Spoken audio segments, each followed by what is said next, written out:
Everyone, welcome back to my channel. तो कल मैंने वीडियो बनाई थी एक लिसनिंग के 9 बैंड टिप्स के ऊपर एंड एक रीडिंग के 9 बैंड टिप्स के ऊपर, जिसको सभी ने काफी ज्यादा पसंद भी किया है।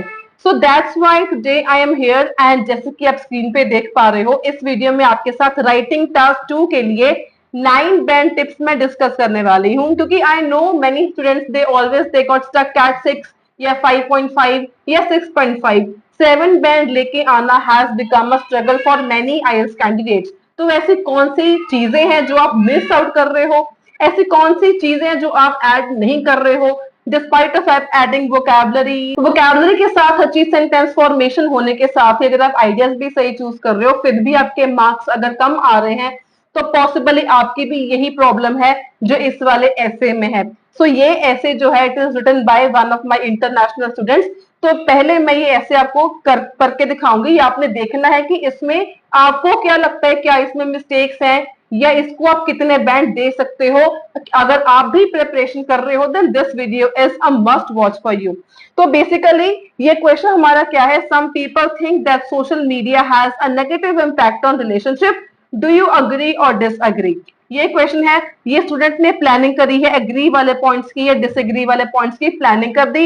इसके बाद यहां से उनका स्टार्ट हो गया इंट्रोडक्शन। अगर हम इसको रीड करें, since human beings always try to make connections due to the fear of loneliness, so they work hard to build strong relationships. यहाँ पर मिस्टेक्स बेसिकली क्या है, पहली मिस्टेक है ह्यूमन बींग्स। अगर आप भी ये वर्ड यूज करते हो तो stop using this word, human being is informal.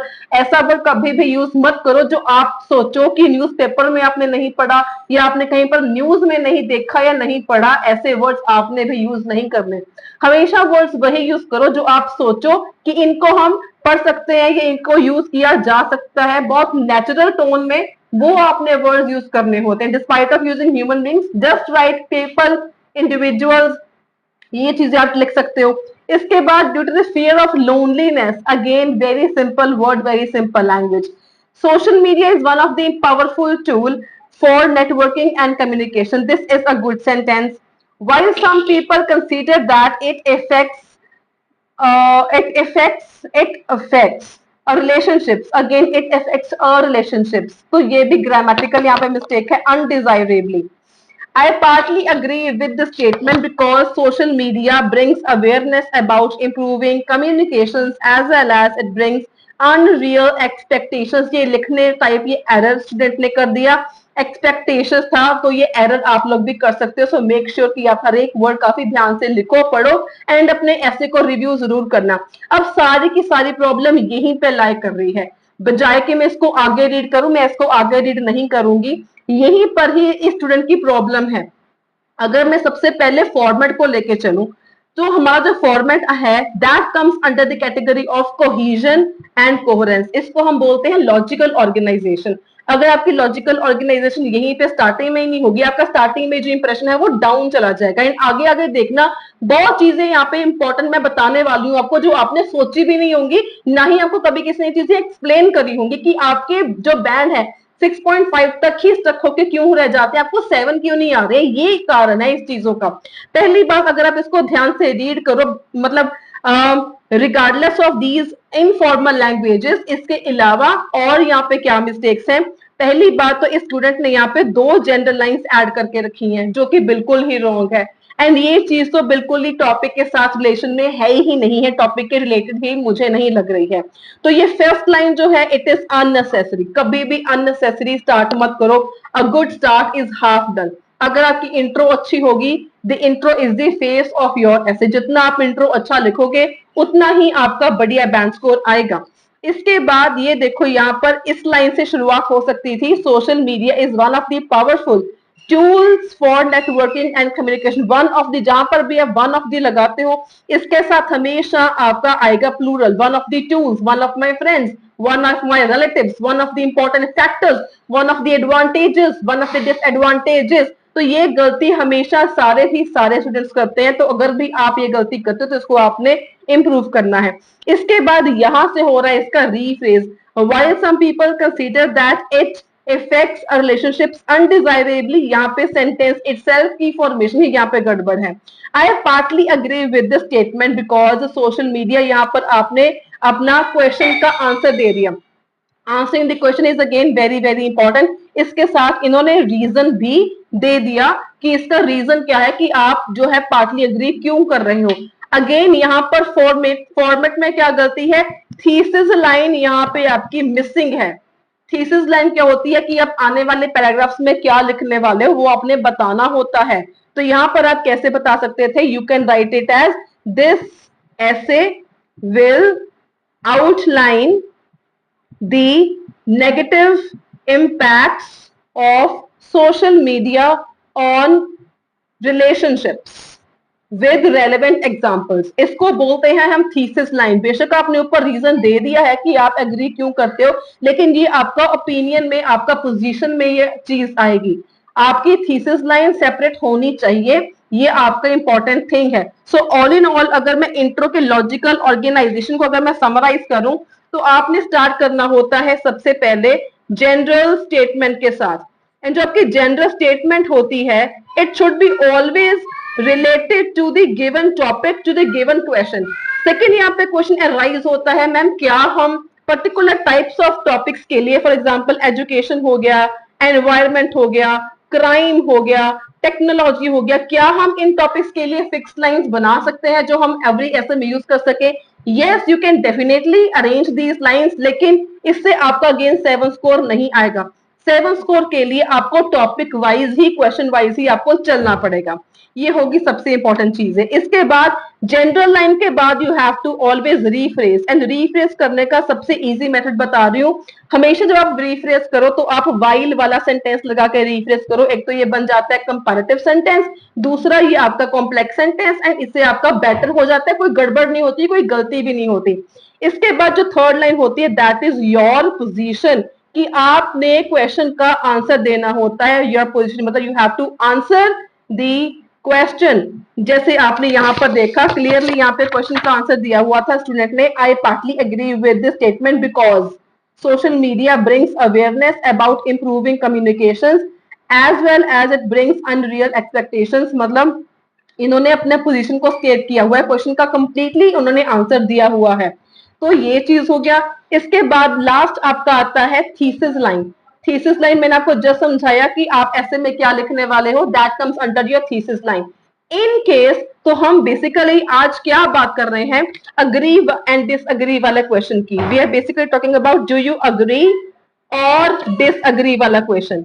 अब इसमें सेकेंड चीज आती है कि इसका फॉर्मेट क्या होगा, मतलब इसमें कितने बॉडी पैराग्राफ्स आएंगे, एंड इसमें बॉडी पैराग्राफ्स किस चीज के बारे में आएंगे। तो दैट मीन्स सबसे पहले यहाँ पे मेन मेजर गलती क्या थी, cohesion and coherence. That means logical organisation में ही, फॉर्मेट में ही यहाँ पे सबसे पहली गलती थी। सेकेंड अगर मैं बात करूं लेक्सिकल रिसोर्सेज की, that means vocabulary and collocations. तो वोकैबुलरी देखा, she has used some informal words here in the introduction itself, लेकिन यहाँ पर इन्होंने पावरफुल टूल्स, स्ट्रॉन्ग रिलेशनशिप्स, मतलब two words that naturally go together are called collocations. तो collocations भी थोड़ी बहुत यूज करी हुई हैं, और भी यूज हो सकती थी, लेकिन जो वोकैबुलरी है that is little bit informal. तो सेकेंडली इनके बैंक कहाँ पे माइनस हो जाएंगे, लेक्सिकल रिसोर्सेज में। So try to use only formal language, only formal vocabulary words आपने यहाँ पे यूज करने हैं। अगर आपको फॉर्मल वोकैबुलरी वर्ड्स के बारे में नहीं पता, you can purchase my crash course eight just ₹99। इसके बारे में डिटेल में थोड़ा सा बाद में बात करने वाले हैं। तो ये हो गया cohesion, coherence and lexical resources के बारे में। थर्ड वेरी इंपॉर्टेंट कंपोनेंट जो आपका मार्किंग क्राइटेरिया होता है, that is grammatical range and grammatical accuracy. अगर आप स्टूडेंट का चेक करो तो यहाँ पर कोई भी ग्रामर की मिस्टेक नहीं है, तो ग्रामेटिकली ये इसका सही था, तो ग्रामर में कोई प्रॉब्लम नहीं है। So that means grammar is quite okay. And last but not the least, ये लास्ट नहीं है, सबसे ज्यादा इंपॉर्टेंट जो आपका पैरामीटर होता है for checking your essay, that is task achievement and task relevancy. अब यहीं पे ये लोग, आप लोग गड़बड़ करते हो, यहीं पे वीडियो आपने स्किप नहीं करनी है। अब यहीं पे जो मेन गेम है वो यहीं पे स्टार्ट होती है।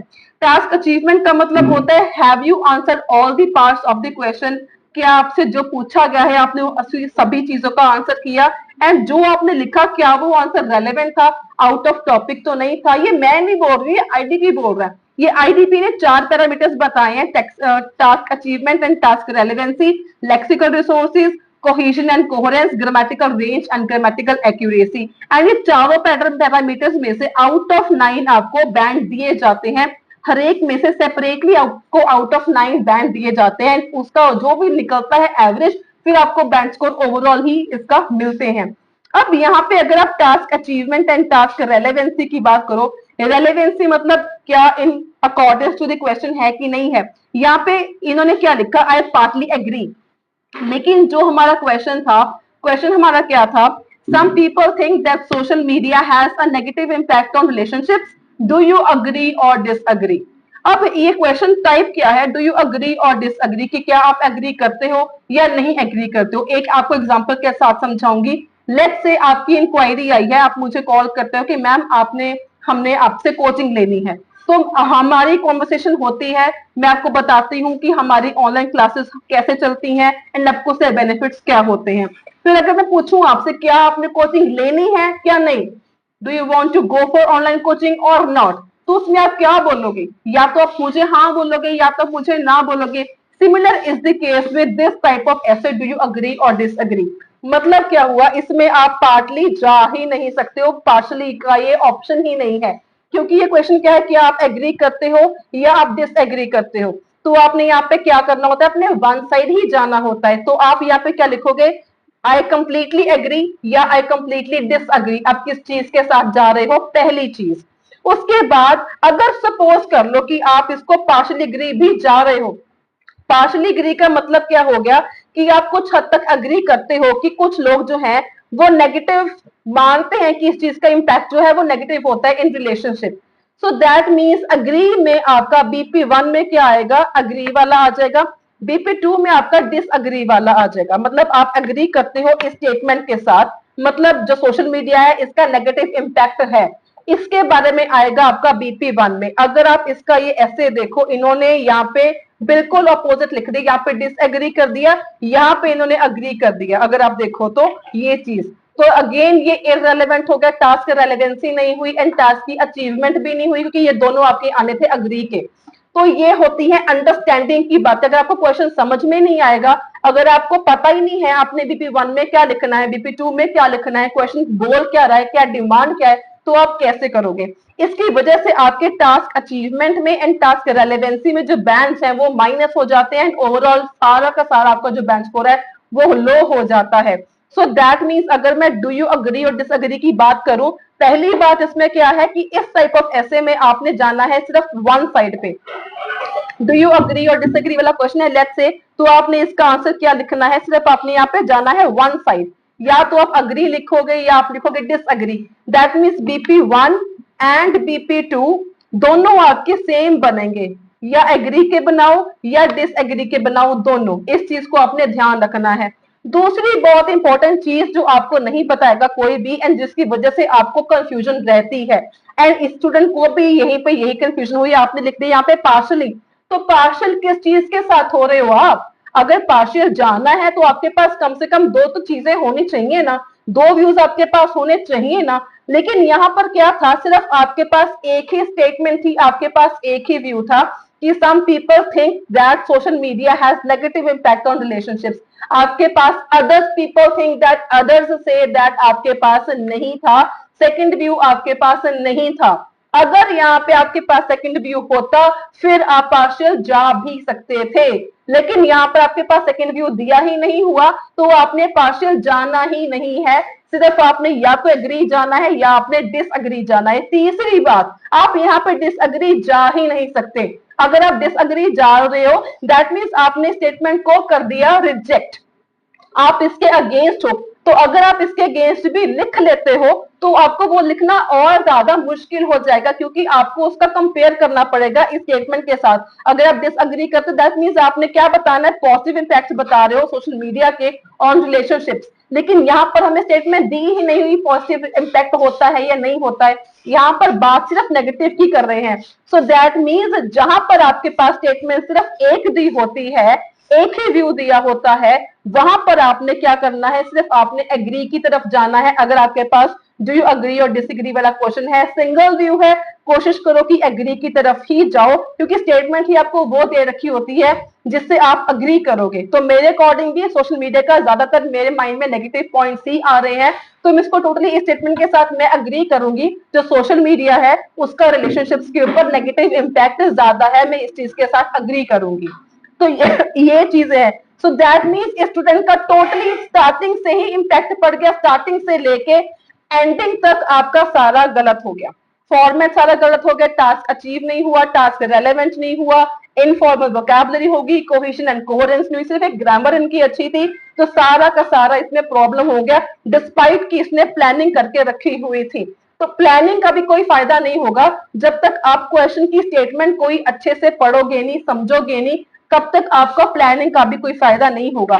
सो आज के टिप ऑफ द डे आपके पास क्या है, मेन चीज हमने क्या सीखी कि जब भी आपके पास ऐसे का क्वेश्चन आए तो आपने बेसिकली सबसे पहले पढ़ के you have to stop and understand the question first of all. ये आपका सबसे पहला स्टेप है, स्टॉप एंड अंडरस्टैंड। इसके बाद आपने प्लानिंग करनी है। जब तक आपको समझ में नहीं आएगा, प्लानिंग नहीं कर पाओगे उस तरीके से कि आपका आंसर रेलेवेंट हो, आपका जो ऐसे है वो रेलेवेंट हो। सेकेंड इंपॉर्टेंट थिंग जो हमने आज सीखी कि आपने जो फॉर्मेट है वो कैसा रखना है, क्या रखना है, अगर आपको इस तरीके का क्वेश्चन आ जाता है तो।